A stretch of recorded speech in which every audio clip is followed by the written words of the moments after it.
What's up, guys? So this story is about a time as a juvenile where I actually escaped from a facility in Paterson, New Jersey. So I was about 14 years old when I got arrested for an ounce of coke. It was an ounce of coke, and there was actually some crack there. I had never really done anything with drug dealing like that, with crack and shit, and it was something I literally just made a deal to start doing with an older guy who I knew, and somebody ratted. I was already on probation, and boom, they came and got me. So they took me to juvenile detention. I was there probably for like a couple months, as the court thing continued on, and ultimately I was actually facing, for that little bit, of coke and crack, I was facing, juvenile life, which is 7 years at the time. I don't know if that's still the same.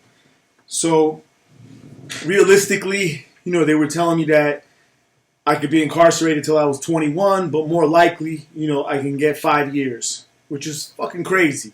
That was already more than a third of my life. So the option I had was to claim that I had a drug problem, which was never the case. Okay, I was never a user of those kind of things.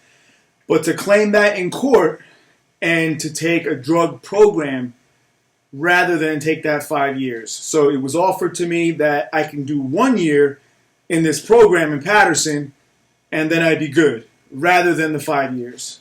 And obviously it's a big difference, so I took the program.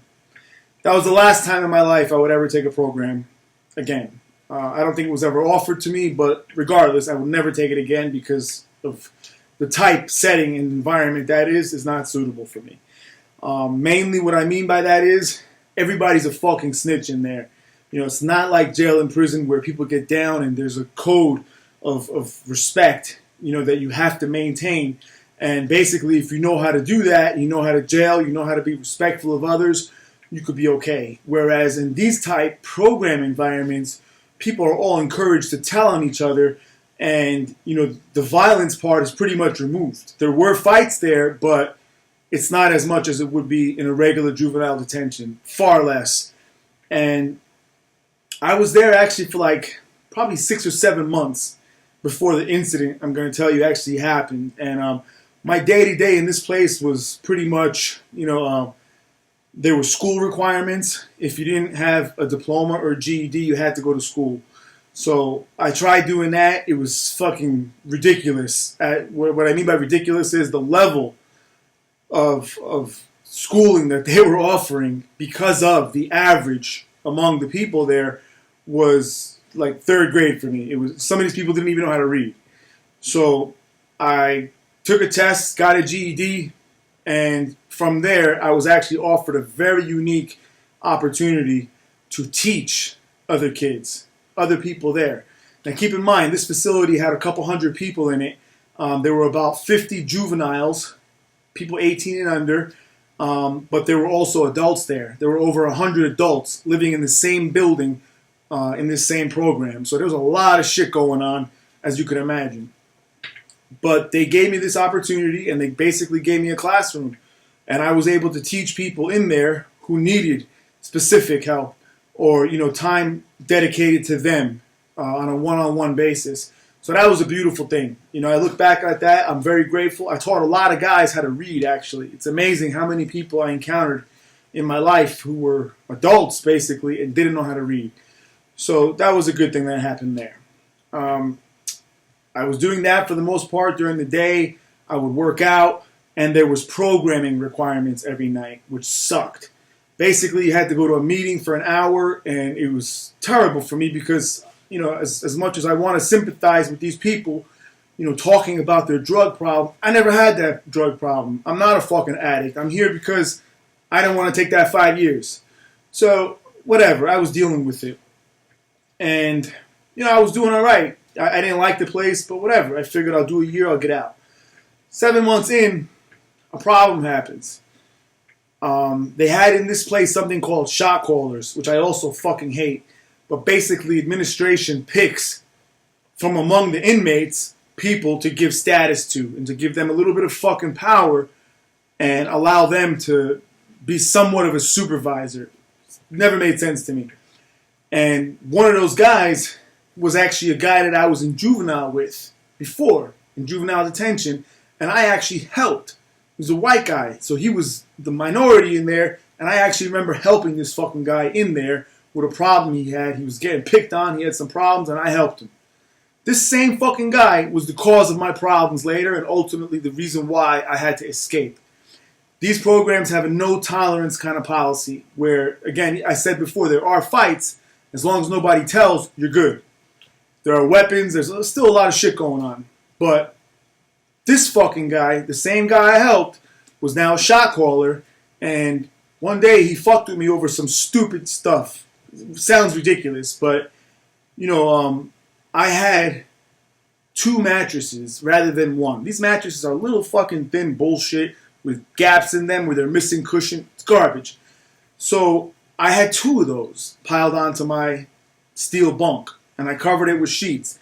This fucking guy became aware somehow. He went and inspected the rooms, a fucking inmate, and I see him dragging the mattress out of my fucking room in the hallway. I'm like, yo, is that my fucking mattress you taking? He's like, yeah, you can't have this. And right away we started fighting. I told him, fuck out of here, man. Who the fuck are you to tell me this shit? And he's like, oh, bullshit, whatever. I just knocked him down. I didn't even fucking hit this guy. I knocked him down, took the mattress back, and I saw right away he's going to fucking tell. So the way things happen in these kind of programs is, if you violate, if something happens in there, you commit violence or whatever, they decide that they want to throw you out, they don't tell you anything. The sheriff's department just shows up the following morning at like 4 or 5 in the morning and take your ass, boom, and you're gone. Now, I didn't plan on escaping, but because it is, I understood what was about to happen. Also, I had a very good friend in there who, I became friends with him in there, but we were real tight. He had a problem also. So he was about to get shipped out also. So the 2 of us knew that we were going to get picked up the next morning and be gone. So after that night's count, we escaped. And it was a random thing, spur of the moment. I was like, yo, you know what, man? Fuck this. Let's just get the fuck out of here. Let's fucking bounce from this place. Fuck this bullshit-ass program. There's no point in us waiting. There's no point in us going to sleep tonight because they're going to wake us up in fucking handcuffs. And I don't want that shit, and you don't want that shit. So we were in agreement, and even though it wasn't a jail, it was like a jail. There are gates that close, and there are barbed wire on top, and I was in the 6th floor of this building, on the top floor. And it's in the middle of the ghetto in Patterson, in a real fucked up area. So after the count, there was all of us lined up. They did the count. Everybody's supposed to go back to their rooms. We planned on leaving. One of the supervisors who came up during a shift change, when he came, we basically just fucking ran for the door that took you into the staircase, knocked him out of the way, ran down 6 flights of stairs, right?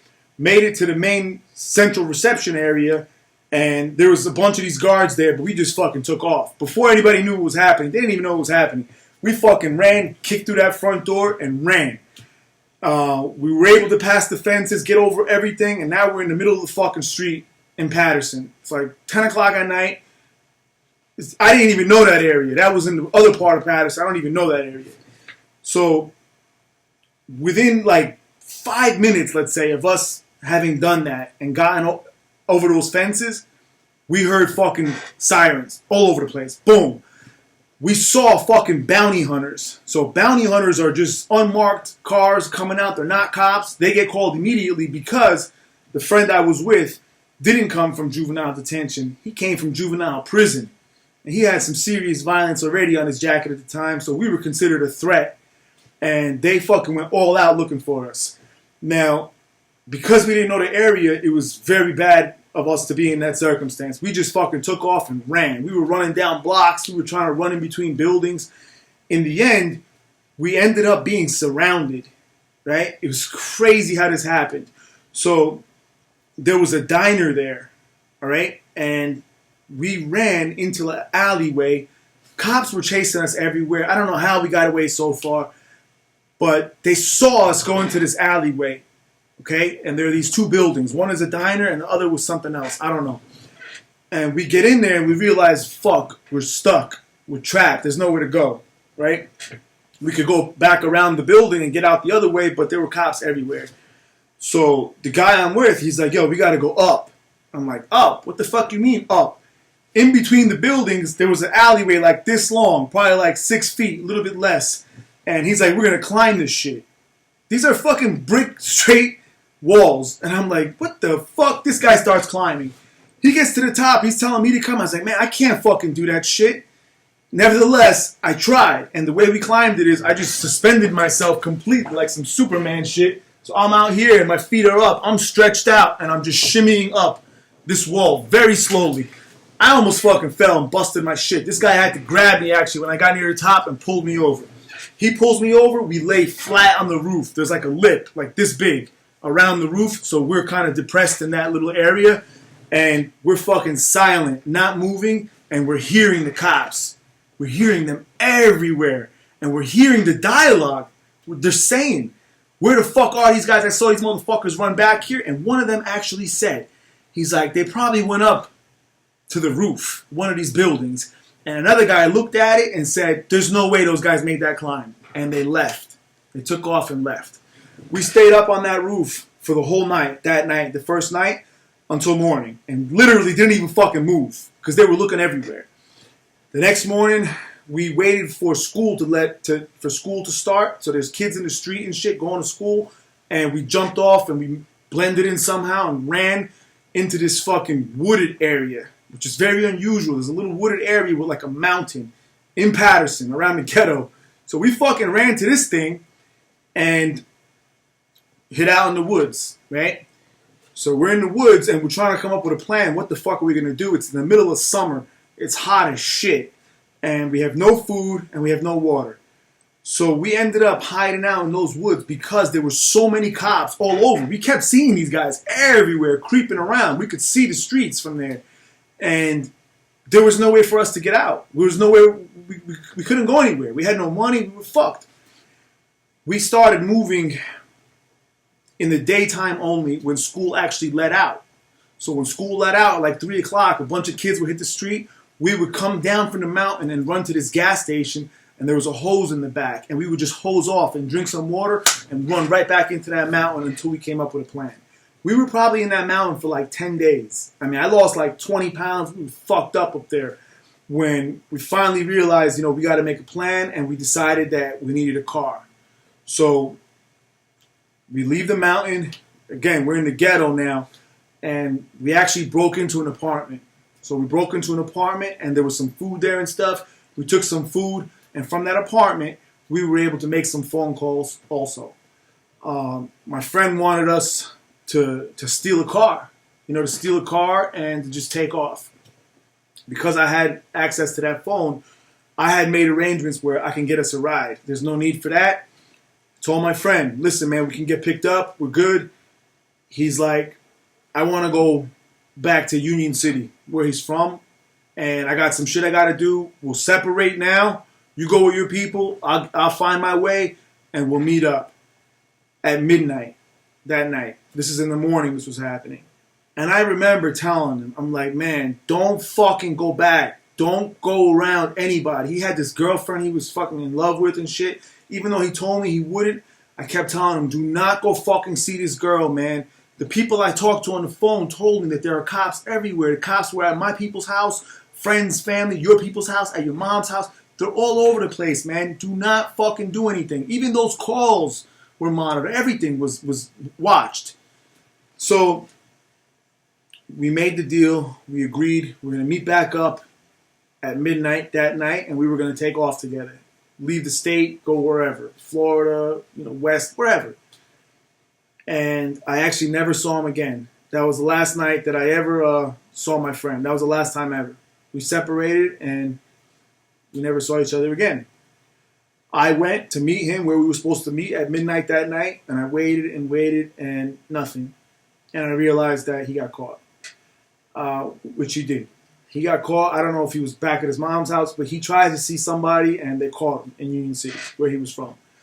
So now I'm on my own, and I'm fucked up. I don't have money. I don't have anything really to count on and fall back on. So I was crashing at a relative's house, one of my few cousins that I was cool with. I was staying at his house and just basically in hiding there. I stayed there for maybe a week or so, and I just thought about everything that was happening, and I realized that I can't live like this. I can't live on the run. This is not, there's nothing for me to do.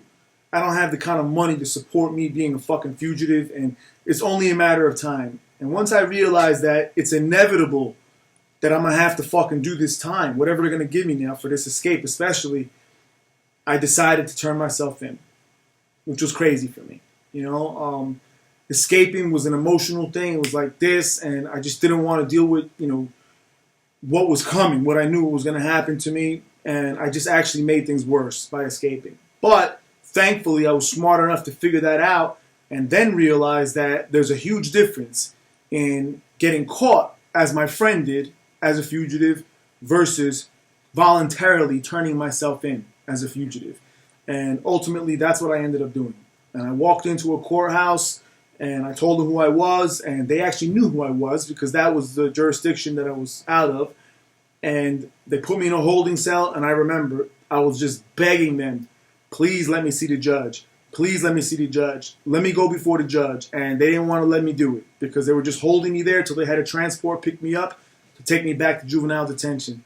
Luckily, before the end of the day, the court hearings, the judge agreed to allow me to come and see him. And basically, I just went in there and told him the whole thing. The reason why I escaped, how I concluded in the time out there that I fucked up and it was a mistake, and how I understood that I had to do this time, and I just wanted to put this shit behind me. I wanted to move on. I wanted to have hope for a future and a better life, and I couldn't do it while being on the run. The judge actually respected so much the fact that I did that, especially, turning myself in and not being caught, that he reviewed my whole case, and he's like, you know what? He's like, as far as I'm concerned, you already did enough time for what you're charged with. He said, go back to the detention center for another 90 days, and I'm going to release you from there. So not only did it work out for me in that regard, that I got out sooner than I would have if I stayed in the program, but I didn't get any extra time for the escape. My friend, I found out later, did get extra time. He got another 3 years for the escape, and he had to go back down to prison. So, crazy thing, man. This is something that I just wanted to share with you guys. A lot of you have heard a lot of my other stories and stuff, and I know they all sound crazy. Even me repeating this shit now, it's crazy for me. But this is what happened. These were crazy times back then. I was a very troubled young person. Very, very troubled. I had a very difficult life, and I don't want anyone to misconstrue these stories in the way I'm presenting them and telling them to you as though I'm proud of these things. I'm really not, guys. This is some shit that, again, is what happened. It is my reality, but I'm not proud of it. And the reason I share, bullshit aside, entertaining, laughing, shit, fine. But the reason really that I'm sharing and making these videos and putting myself out there like that is for you out there to learn from my mistakes and take heed to the lessons that I've learned, and hopefully, take those lessons without having to suffer and endure the kind of things that I did in order to learn them. So this was the escape story. I hope you guys enjoyed it, and I'll talk to you next time.